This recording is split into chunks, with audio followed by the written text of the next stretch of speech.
our colleague Adrian Wojnarowski dropped a little information about the Rockets. We'll talk about that in a second, but we start with the game between the Rockets and the Pelicans. James Harden had what I consider to be the best game of his season.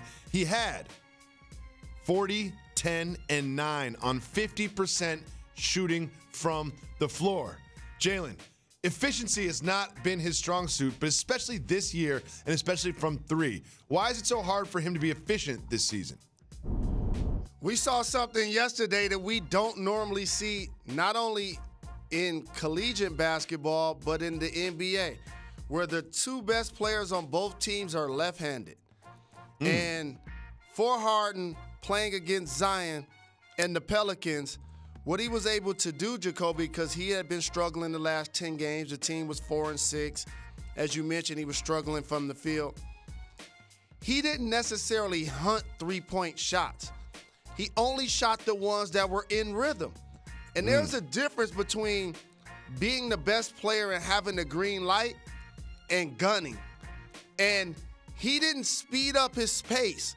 If you notice the threes that he make between the legs, doing his thing, staying within his space, you give me a little room, step back, shoot the three.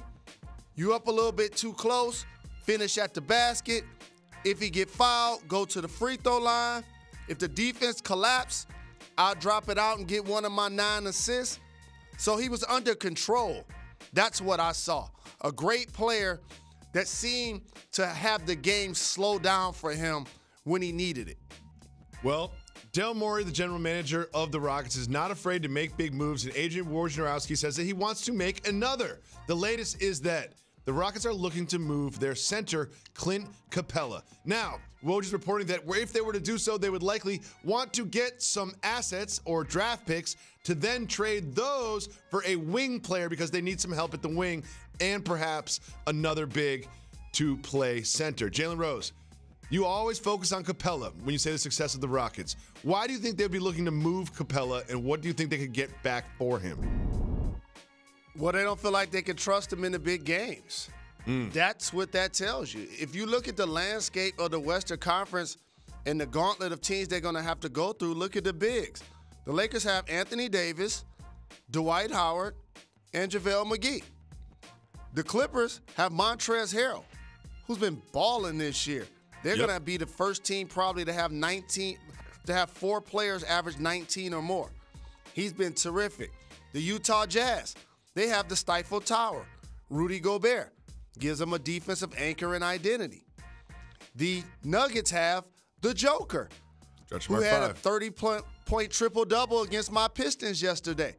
So if you're the Rockets, you're like, we're not as good as those teams inside. So either we'll try to have Capela and beat them at their own game, and or strengthen our perimeter play and get a wing, because you still need people that's going to guard LeBron James and Kawhi Leonard and Paul George and Donovan Mitchell. You're still going to need guys that can do that as well.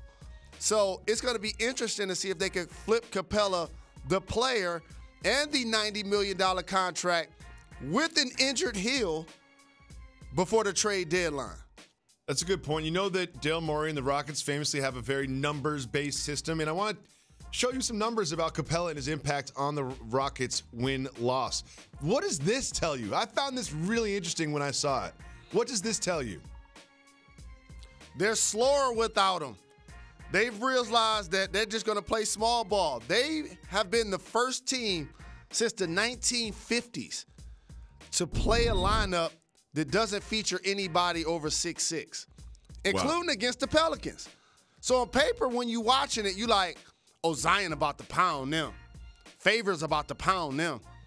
And so what you end up doing is throwing the ball inside, and if your big doesn't go quick, or he doesn't necessarily have a signature move, or he doesn't catch the ball with 1 foot in the paint, he's taking 2 or 3 dribbles before he even gets a shot off. And then you can come double, and he still may miss the shot. Now, when they miss, you're out. And this is what has unlocked Russell Westbrook's game. He stopped shooting threes, and basically became a West Coast version of Ben Simmons.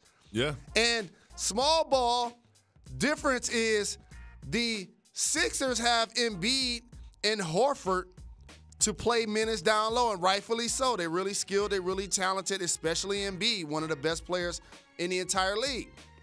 The Rockets don't have that.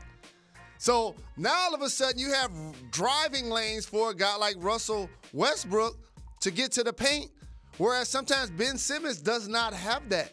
So it just sounds like the Rockets are doubling down on their style of play, and we know how important that is to Mike D'Antoni. What's up? Thank you so much for watching ESPN on YouTube. Don't forget to download the ESPN app, and if you want more premium content, which you do, make sure that you subscribe to ESPN+. See you soon.